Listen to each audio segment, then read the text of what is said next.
여러분 반갑습니다. 반도체 오빠 천혜자입니다. 참 무더운 또 하루를 보내게 되네요. 이른 아침부터 여러분 앞에 서려고 저도 밤잠을 설치면서 자긴 잤는데 참 쉽진 않은 것 같습니다.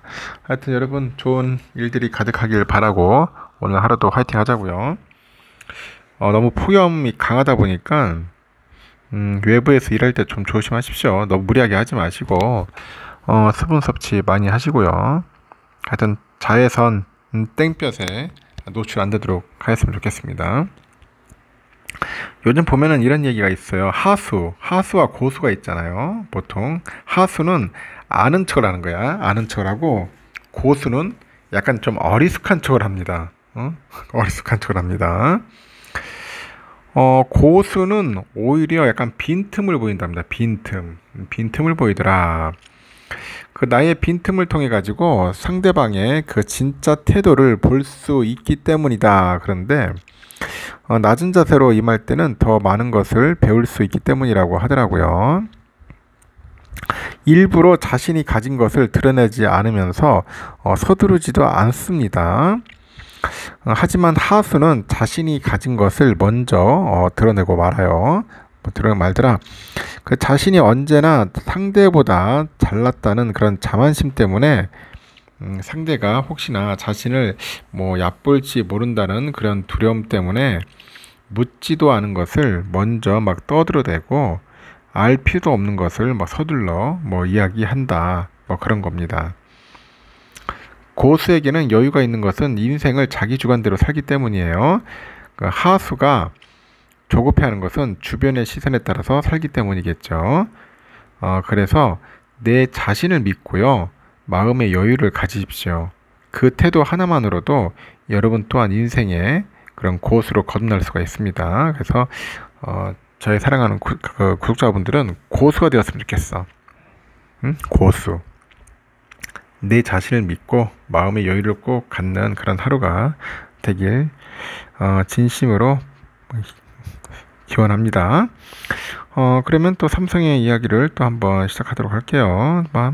삼성전자 재미있는 이야기들도 많고 다양한 소식들도 있어요. 보니까 지금 보니까 그 기성복처럼 공장에서 막 찍어내가지고 개당 2달러 안팎의 그런 염가에 팔렸던 한국 최대 수출품 D램이죠. 이 D램이 최근에는 고부가 가치 제품으로 탈바꿈하고 있어요. 92년에 삼성전자의 그 64메가짜리 D램 개발 이후에 이제 30년 넘게 제조사들은 정해진 규격에 맞춰서 D램을 생산하고 팔았는데, 최근에는 주요 고객사의 요구를 반영을 해가지고 맞춤형 제품을 생산해요. 최신 범용 D램의 5배 가격에 판매를 합니다. 이렇게 인공지능 기술 확산으로 인해서 대규모 데이터 처리가 가능한 고성능 D램의 수요가 늘어나고 있다. 그런 이야기도 있습니다. 반도체 업계에 따르면 맞춤형 D램의 대표적인 사례가 고대역풍 메모리라고 하네요. HBM. 이 HBM은 D램을 수직으로 이제 4단하고 이제 8단 등으로 쌓아요. 연결해가지고 데이터 처리 용량 속도를 일반 D램 대비 한 10배 정도, 10배 정도 이상으로 높인 제품이죠. 지난해 12월께부터 세계적으로 챗 GPT가 불리는 생성형 AI 열풍이 불다 보니까 HBM 수요가 급증하고 있어요. 생성형 AI 서비스를 거듭하기 위해서는 대규모 언어 데이터죠. 이걸 빠르게 학습하고 처리할 수 있는 반도체가 필수적입니다. 그래서 업계에서도 연산용 칩으로 GPU하고 그 GPU를 보조할 데이터 저장 장치로 HBM이 낙점받았어요. 그래서 지금 보니까 그 반도체 본부장에 사람이 있어요. 증권사. AI 기술 확산으로 인해서 올해 HBM이 전체 D램 매출에서 차지하는 비중은 11%에 달할 거다. 25년에 HBM이 전체 D램 매출의 27%, 27년에는 30%를 차지할 거라고 전망을 하는데, 이 공급이 수요를 못 따라가면서 삼성전자, 하이닉스 등 내년 말까지 총 2조 원 이상을 HBM에 증설에 투자할 계획이라고 합니다. 이렇게 HBM이 끝이 아니에요. 앞으로는 D램에 중앙 처리 장치 CPU 같은 연상 기능이 더해지다 보니까 메모리 반도체가 CPU, GPU를 제치고 AI 반도체 산업의 중심에 서게 될 거라는 전망인 거죠. 최근에 삼성과 하이닉스는 D램에 일부 CPU 기능을 추가한 PIM이라고 합니다. Processing in Memory. 이 PIM이라고 불리는 차세대 제품을 개발을 했어요. 최근에 하이닉스는 충북 청주의 고성능 D램인 그 HBM 생산 라인을 증설하기로 했는데 기존의 HBM 생산 라인이 경기 이천에 몰려있는 것을 감안할 때 의외의 결정이라는 평가가 나옵니다. 청주는 지금껏 낸드 플래시 생산 기지 역할을 했어요. 이례적인 투자 결정이 나온 것은 HBM 라인을 빠르게 증설해야 할 필요성이 커졌기 때문인데 엔비디아 등 그 AI 반도체 고객사로부터 HBM 주문이 물밀듯이 들어와요. 물밀듯이 들어오는데 이천은 라인을 늘 공간이 부족한 상황이고 업계 관계자도 HBM 수급이 전례 없이 빡빡하다 그렇게 전합니다. 이 반도체 업계에 따르니까 삼성과 하이닉스 등 국내 메모리 반도체 기업들은 HBM 전용 라인 증설을 추진하고 HBM은 일반 D램 대비 데이터 용량 속도를 10배 이상 높인 제품으로 고성능 D램으로 불립니다. 메모리 반도체 기업들은 생산된 D램 웨이퍼를 받아가지고 수직으로 쌓아요. 칩에 구멍을 뚫어가지고 전기 신호로 연결하는 첨단 패키징 공정을 거쳐서 HBM을 완성하는 거죠. 두 회사는 내년 말까지 총 2조 원 이상 자금을 투입해서 HBM 라인의 생산 능력을 현재 2배 이상으로 끌어올릴 거고 하이닉스는 기존의 HBM 생산 기지인 이천에다 이어서 청주 공장 여기 여유 공간을 이제 활용할 예정이라고 합니다. 삼성은 그 디바이스 솔루션 부문장에 직속으로 첨단 패키징 팀이 있는 충남 천안이죠.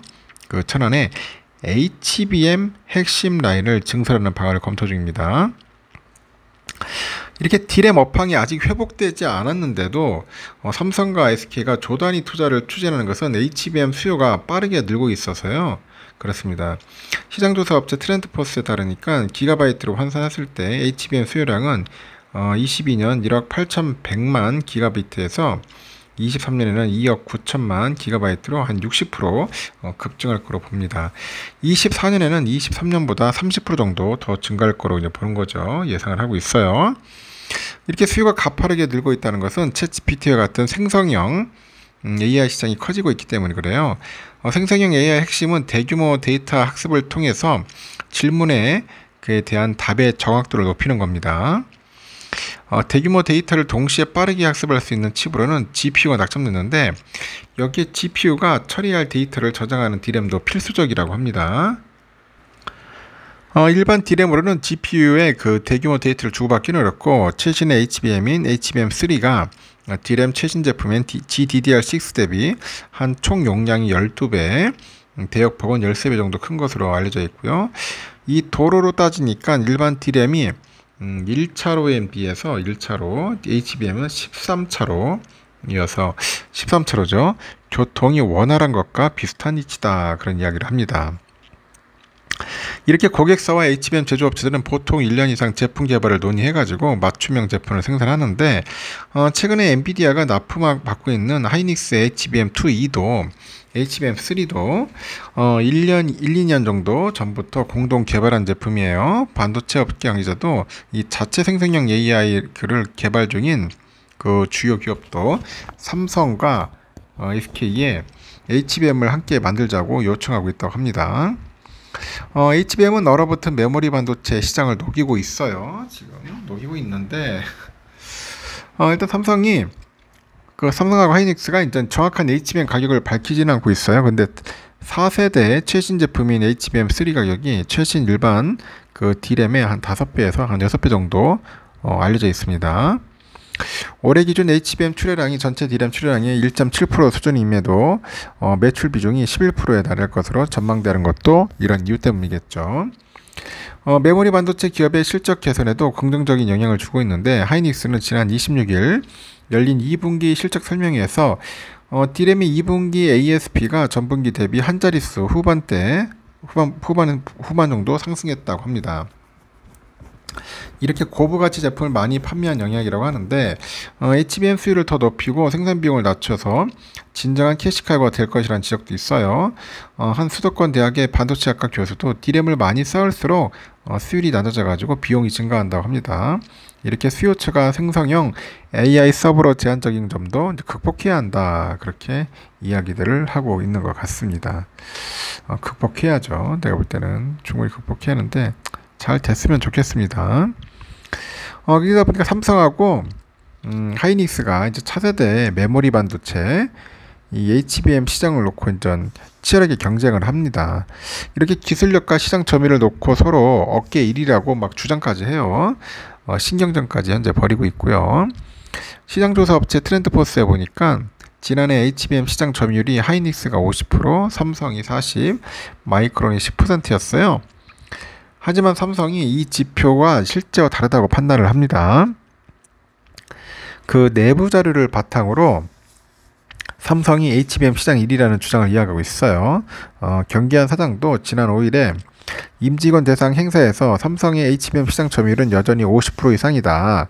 삼성이 점유율이 과반이라는 건 어깨 1위라는 걸 애둘러 말한 것 같은데 27일 열린 2분기 실적 컨퍼런스 콜에서 삼성 관계자도 HBM 시장 선도업체로 HBM2 2세대죠. 이거를 주요 고객사에게 독점 공급을 했다고 합니다. 그래서 후속으로도 HBM2E 3세대 제품 이거를 원활히 진행하고 있다고 합니다. 하이닉스는 경사장의 발언 소식이 전해지다 보니까 곧장 반경에 나서요. 현재 하이닉스 D램 마케팅 담당 그 부사장도 26일 열린 컨퍼런스 콜에서 하이닉스는 HBM 시장 초기부터 오랜 기간 경험과 기술 경쟁력을 축적해 왔다고 합니다. 이 같은 강점을 바탕으로 시장 선두를 계속해서 유지할 거고 이미 선도업체라는 걸 전제로 한 말이에요. 두 회사의 신경전은 4세대 제품인 HBM3로도 번지고 있습니다. 하이닉스는 지난해 6월인데 세계 최초로 HBM3 양산에 성공을 했어요. 삼성전자는 이보다 늦은 올해 말께 양산에 들어갈 전망이라고 합니다. HBM3 최대 고객사인 미국 엔비디아 그리고 AMD를 놓고 이제 벌이는 수주전도 치열한데 삼성하고 하이닉스는 주로 이제 서로 고객사를 선점했다고 주장을 해요. 그래서 삼성전자 메모리 사업부 부사장도 컨퍼런스 콜에서 HBM3는 업계 최고 수준의 성능과 용량으로 고객 주문이 몰리고 있다고 합니다. 그래서 부사장도 고객의 반응을 종합해 보니까 타임 투 마켓, 타임 투 마켓, 제품 완성도, 양산 품질 등에서 하이닉스가 가장 앞서고 있다고 말을 했는데 업계에 따르면은 삼성과 하이닉스는 내년 HBM 생산량을 올해 대비 한 2배 이상으로 끌어올리겠다는 거예요. 하여튼 둘이 막 티격태격 하고 있습니다. 제가 볼 때는 HBM 하이닉스도 잘하고 삼성도 잘하는데 서로 지금 보니까 내가 거의 대등한 그런 수준인 것 같아요. 볼 때는 그런 상황이고요. 삼성이 또 반도체 첨단 그 패키징 사업 강화를 위해서 인력 수혈에 나서고 있는데 하여튼 투자를 빠르게 확대하고 있어요. 이 패키징은 반도체 칩을 탑재할 기기에 맞는 형태로 만드는 기술 및 공정을 총괄하는 개념입니다. 그래서 AI하고 HPC 등 이 고성능 반도체 제조에서 첨단 패키징 기술력이 주목을 받아요. 경쟁력을 현재 끌어올리겠다는 그런 의도로 풀이가 되죠. 업계에 따르니까 삼성의 반도체 사업부는 8월 9일까지 진행하는 경력 사원 채용을 통해서 어드밴스 패키징 사업팀 인력을 충원합니다. 삼성은 지난해 말 AVP 사업팀을 조직한 후에 올해 3월 AVP 사업팀 반도체 공정 기술, 패키징 개발, 설비 기술 등의 부분에서 신입 공채를 진행했고 넉 달 만에 추가 인력을 모집해서 조직 규모 확대에 나섰습니다. 이번 채용에는 반도체 재료 개발과 어드밴스 패키징 설계, 2종 집적 기술 개발, 패키지 단위 공정 개발 등의 직무가 포함됐고 공고에서는 FOWLP인데 뭐라고 하는지 모르겠네. 이렇게 FOWLP, 펜 아웃 웨이퍼 레벨 패키지라고 하는 것 같아요. 그리고 실리콘 관통 전극 등 다양한 패키징 기술명이 거론이 됐습니다. 이 패키징 단위 공정 직무에서는 차세대 제품의 로드맵 기반의 요소의 기술과 한계 극복 기술 개발을 위해서 HBM 등 AI향 그 메모리 제품을 중심으로 해가지고 2.5D 패키징 공정 경험을 5년 이상 보유한다는 점을 필요 역량으로 명시를 했습니다. 이 반도체 스탁 생산과 메모리 패키징을 결합한 턴키 서비스에 승부수를 둔다는 삼성의 전략이 엿보이는 부분이에요. 삼성은 올해 들어서 눈에 띄게 빠른 속도로 반도체 패키징 사업 강화에 힘쓰고 있어요. HBM 양산 확대를 위해서 2.5D 패키징 라인 증설을 추진하고 있어요. 그 일본 요코하마에도 첨단 패키징 개발 거점을 설치할 계획이고, 이 하반기에 들어서는 전자 설계 자동화죠. 그 설계 자산, 기판 테스트 분야 그 파트너와 함께 이종 집적 패키지 기술 생태계를 만들기 위해서 협의체 MDI 얼라이언스도 구축을 하고 있습니다. 그 최시영이죠. 사장 그 파운드리 사업부인데 이달 초에 파운드리 포럼에서 25년에 게이트 올라라운드 공정으로 만든 칩을 3차원 패키징에도 확대 적용할 거라고 하네요. 차세대 패키징 기술 로드맵을 직접 밝히기도 했는데 그러면서 미세화 공정으로는 비용 절감과 칩 면적 축소에 한계가 있기 때문에 첨단 후공정 제품군을 현재 다양화하고 있다고 강조를 합니다. 과거에 반도체 패키징은 기술 난이도가 높지 않아가지고 과정이 단순해서 외주를 맡기는 경우가 많았습니다. 그런데 이제 초미세 공정 기술이 이제 10나노 아래로 진입하고요. 그런 미세화 기술이 한계에 도달하면서 상황이 좀 달라져요. 이 패키징 기술 진화로 같은 편법에서도 더 뛰어난 성능의 반도체를 만들 수 있기 때문이겠죠. 서로 다른 칩을 이어서 마치 한 개의 반도체처럼 움직이게 하는 방식입니다. 삼성뿐 아니라 대만 TSMC하고 하이닉스 등 반도체 업계도 이 반도체 패키징 사업 강화에 적극적으로 임하는 모습입니다. 패키징 분야에서는 상대적으로 우위를 차지하고 있는 그 TSMC도 최근에 자국에다 3조 7천억 정도 투자를 해요. 그래가지고 첨단 패키징 그런 공장을 짓기로 했어요. 하이닉스도 내년 양산 예정인 차세대 HBM을 위해서 TSV 공정 생산 능력 확보 투자를 현재 검토하고 있다고 합니다. 요즘 기업들이 다 치열합니다. 서로 난리치는 것 같네요. 이렇게 또 흘러가는 것 같습니다. 삼성의 소식은 여기까지 하겠습니다. 여러분 날도 덥습니다. 몸 관리 잘 하시고 시원한 물 많이 다 드시고 가세요. 다음 시간에 또 뵙도록 하겠습니다. 감사합니다.